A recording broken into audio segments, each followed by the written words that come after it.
Dito kami ngayon sa airport at sinalubong namin together with DMW, tsaka OWA and the other officials. 24 na mga kasamahan natin na na-detain sa Russia ng 9 months.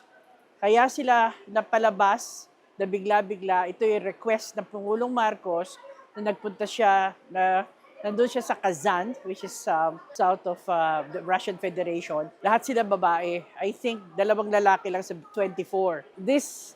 What happened now, yung pagpapalabas sa 24 na mga kababayan natin, this is I think the first time na the next day, nung ni-request ng Pangulo, the next day pinalabas sila. I think this is also a testimonial of the kind of relations that we have started and probably evolving and developing. Tayo ay nagsasagawa na ng mga implementasyon ng pagtulong sa kanila, pagbalik. Kaya't sa ganang amin sa DMW, OWA, si Admin PY Kauna na nagbigay na ng direktiba sa kanyang 2 deputies na nandito ngayon na i-accommodate sila sa hotel facility, sa hotel and transport pauwi sa kanilang probinsya. Kasi yung iba sa kanila ay kinakailangan lumipad pauwi na Mindanao, Visayas o sa mga bahagi ng Luzon. So, libreng plane ticket.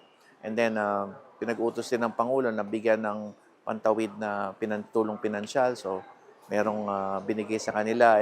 But ang isang direktiba rin ng Pangulo ay tulungan sila sa pangkalahatan. So, merong employment or livelihood assistance na pwedeng ibigay sa kanila. Ilalaan yan for the next few days.